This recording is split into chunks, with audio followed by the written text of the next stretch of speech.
அடுத்து பாருங்கள், தொழிலகங்கள். மூலப்பொருட்களை இயந்திரங்களின் மூலம் உற்பத்தி பொருட்களாகவோ அல்லது பயன்படுத்தக்கூடிய பொருட்களாகவோ மாற்றப்படும் இடமே தொழிலகமாகும். எல்லாரும் தெரிஞ்சதுதான். பருத்தி நெசவாலை, சர்க்கரை ஆலை, காகித ஆலை, தோல் தொழிலகம், சிமெண்ட் ஆலை, மின் சாதன பொருட்கள் உற்பத்தி ஆலை, வாகன உற்பத்தி, வாகன உதிரிப்பாகங்கள், தகவல் தொழில்நுட்பம் மற்றும் சுற்றுலாத்துறை ஆகியன தமிழ்நாட்டின் முக்கிய தொழிலகங்கள். அப்போ எவ்வளோ இருக்குன்னு பாருங்கள். ரொம்ப ரொம்ப முக்கியமானது இது எல்லாமே. நம்ம தமிழ்நாட்டுக்கு ஜிடிபி அதிகமாக இன்க்ரீஸ் பண்ணக்கூடியது எல்லாமே இதுதான். அதில் பார்த்தீங்கன்னா பருத்தி நெசவாலைகள் தமிழ்நாட்டின் பாரம்பரியமிக்க நன்கு வளர்ந்த ஒரு தொழிலகமாகும். ஓகேவா? தமிழ்நாட்டில் பருத்தி பாரம்பரியமிக்க நன்கு வளர்ந்த ஒரு தொழில் தான் பருத்தி தொழில். இந்த பருத்தி நெசவாலைகள் கோயம்புத்தூரில் அதிகமாக இருக்குது. திருப்பூர், சேலம், பல்லடம், கரூர், திண்டுக்கல், விருதுநகர், திருநெல்வேலி, தூத்துக்குடி, மதுரை மற்றும் ஈரோடு ஆகிய பகுதிகளில் செறிந்து காணப்படுகின்றன. அப்போ பாருங்கள், எல்லாமே பருத்தி அதிகமாக இருக்குது. அப்புறம் பாருங்கள், தமிழ்நாட்டில் உள்ள ஈரோடு கைத்தறி, விசைத்தறி மற்றும் ஆயத்த ஆடைகளின் விற்பனைக்கு புகழ்பெற்றது. அப்போது ஈரோடுல என்னென்னலாம் புகழ்பெற்றதுன்னு பாருங்கள். கைத்தறி, விசைத்தறி மற்றும் ஆயத்த ஆடைகள் எல்லாமே புகழ்பெற்றிருக்கு. கோயம்புத்தூர் என்ன சொல்கிறாங்க அப்படின்னா, குறிச்சிக்குங்க, ரொம்ப முக்கியமானது. தென்னிந்தியாவின் மான்செஸ்டர் என்று அழைக்கப்படுவது எதுன்னு கேட்டாங்கன்னா, தென்னிந்தியா நினச்சி பாருங்கள், தமிழ்நாட்டில் தென்னிந்தியாவின் மான்செஸ்டர் கோயம்புத்தூர், ஓகேவா, என்று அழைக்கப்படுகிறது. கோயம்புத்தூர், ஈரோடு, திருப்பூர், கரூர் மற்றும் சேலம் மாவட்டங்கள் நெசவு தொழில் மூலம் மாநில பொருளாதாரத்திற்கு முக்கிய பங்களிப்பை அளிக்கின்றன. ஓகேவா? அந்த பகுதிகள் எல்லாமே நெசவு தொழில் மூலயமா. அடுத்த பகுதி தமிழ்நாட்டின் பள்ளத்தாக்கு என்று அழைக்கப்படுகிறது. அப்போது ரொம்ப முக்கியம், நீங்கள் அதை நீங்கள் நோட் பண்ணி வச்சு படிக்கணும். இந்த கோயம்புத்தூர், திருப்பூர், ஈரோடு, கரூர் இந்த வட்டாரங்கள், அதாவது கோயம்புத்தூர் ஒட்டி இருக்கக்கூடியது தானே, அப்படியே அந்த பார்டரில் வரும் இந்த கோயம்புத்தூர், திருப்பூர், ஈரோடு, கரூர், சேலம் எல்லாமே. ஸோ இதெல்லாம் பார்த்தீங்க அப்படின்னா நெசவு தொழில் இருக்குல்ல, அதனால தான் இது என்ன சொல்கிறாங்கன்னா ரொம்ப முக்கியமானது, தமிழ்நாட்டின் ஜவுளி பள்ளத்தாக்கு. இப்போ தமிழ்நாட்டின் ஜவுளி பள்ளத்தாக்கு என்று அழைக்கக்கூடிய மாவட்டங்களில் பொருந்தாதது எதுன்னு கொடுத்து கேட்பாங்க. இப்போ கோயம்புத்தூர், ஈரோடு, சேலம் போட்டு நாமக்கல் அப்படின்னு கொடுத்துருவாங்க. அப்படிங்கிறப்போ அதில் பொருந்தாதது நாமக்கல் தான். ஓகேவா? ஸோ இந்த மாதிரி ஆட் அவுட் ஒன்று கொடுப்பாங்க, ரொம்ப முக்கியமானது. தமிழ்நாட்டின் ஜவுளி பள்ளத்தாக்கு இதுகள் எல்லாமே. பட்டு நெசவு ஆலைகள். நாட்டின் பட்டு உற்பத்தியில் தமிழ்நாடு 4வது இடத்தை வகிக்கிறது. நினச்சி பார்த்துக்கோங்க, பட்டு 3 வார்த்தை, ஆனால் அதில் எக்ஸ்ட்ரா ஒரு வார்த்தையை போட்டு ஒரு எழுத்தை போட்டு 4 ஞாபகம் வச்சுக்கோங்க, பட்டு. அப்போ தமிழ்நாட்டு உற்பத்தியில் 4வது இடத்தை வகிக்கிறது தமிழ்நாடு. காஞ்சிபுரம் பட்டு என்பது அதன் தனித்தன்மை எல்லாருக்கும் தெரிஞ்சது. தரம் மற்றும் பாரம்பரியமிக்க ஆகியவற்றில் உலகம் முழுவதும் அறியப்படுகிறது. காஞ்சிபுரம், ஆரணி, அதாவது காஞ்சிபுரம் பட்டு, ஆரணி பட்டு, கும்பகோணம், சேலம், கோயம்புத்தூர், மதுரை மற்றும் திருநெல்வேலி ஆகிய தமிழ்நாட்டின் முக்கிய பட்டு நெசவு மையங்களாகும். இதெல்லாமே இங்கே எல்லாமே இருக்குது. பட் இருந்தாலும் காஞ்சிபுரம், ஆரணி இங்கே பட்டு எல்லாமே ரொம்ப ஃபேமஸானது. அப்புறம் ராமநாதபுரத்தின் சில பகுதிகளில் செயற்கை பட்டு துணிகள் உற்பத்தி செய்யப்படுகிறது. ராமநாதபுரத்தில் செயற்கையாகவே பட்டுப்புள்ளிலிருந்து எடுக்காமல் செயற்கை எடுக்கக்கூடியதான் இந்த செயற்கை பட்டு. ராமநாதபுரம் சைடு அதிகமாக இருக்குன்றாங்க.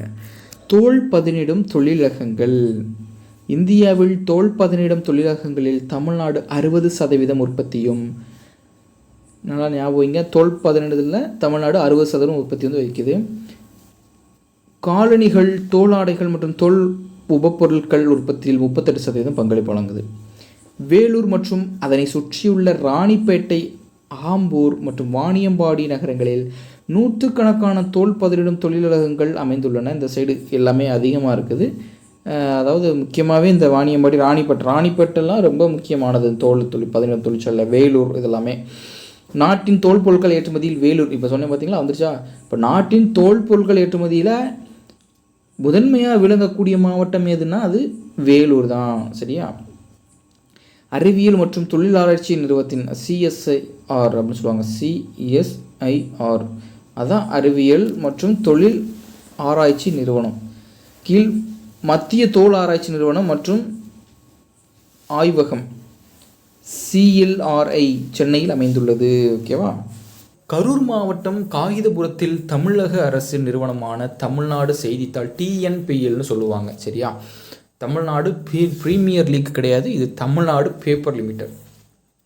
இதைத்தான் என்ன சொல்லுவாங்கன்னா காகிதம் உற்பத்தி செய்யக்கூடிய இடம் இங்கே தான் இருக்குது. எங்கே அப்படின்னா கரூர் மாவட்டம். ரொம்ப முக்கியமான பாயிண்ட் இது வந்து நிறைய அதில் வந்து கேட்டிருக்கிறாங்க, அந்த டிஎன்பிஎல் எங்கே இருக்குது அப்படிங்கிறத. ஓகேவா, இது செய்தித்தாள், அச்சு காகிதம் மற்றும் எழுத்து பயன்படும் காகிதம் ஆகியவற்றை எழுத பயன்படும் காகிதம் ஆகியவற்றை உற்பத்தி செய்யப்படுகின்றது. எல்லா மேக்ஸிமம் பேப்பர்ஸ் எல்லாமே எங்கேருந்து வருது, இங்கே டிஎன்பிஎல்னு சொல்லக்கூடிய இந்த கரூர் மாவட்டத்திலிருந்து தான் வருது. ஓகேவா, ஊர் பேரே பாருங்கள், காகிதபுரம் பேர் பார்த்தீங்களா, காகிதபுரம்.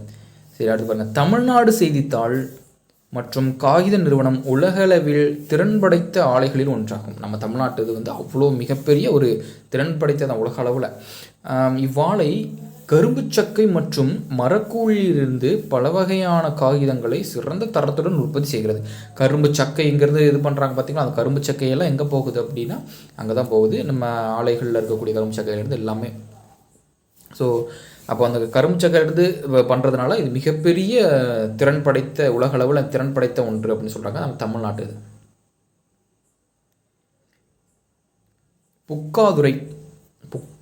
புக்காதுரை, பவானிசாகர், பள்ளிப்பாளையம், மரமத்தி, வேலூர், கோயம்புத்தூர், உடுமலைப்பேட்டை, தொப்பம்பட்டி, நிலக்கோட்டை மற்றும் சேரன்மாதேவி ஆகிய இடங்களில் காகித ஆலைகள் உள்ளன.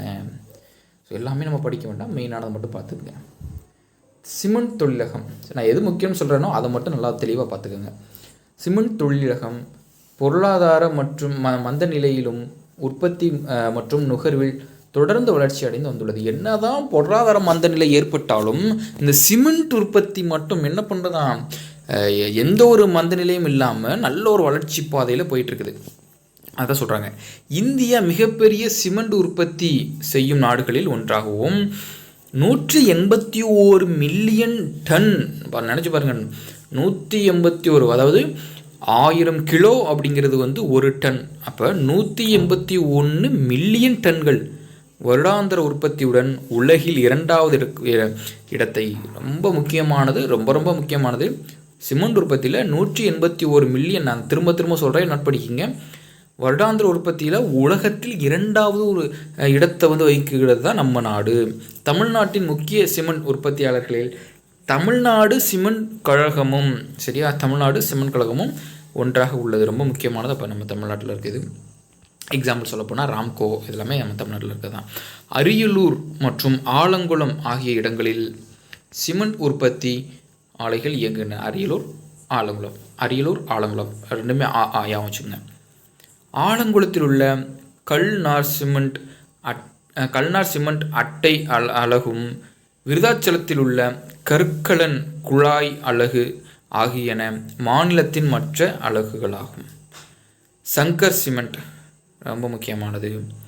டால்மியா, மதராசு, அல்ட்ராடெக், ஜுவாரி சிமெண்ட், இது எல்லாமே முக்கிய தனியார் சிமெண்ட் உற்பத்தி நிறுவனம்னு சொல்கிறாங்க.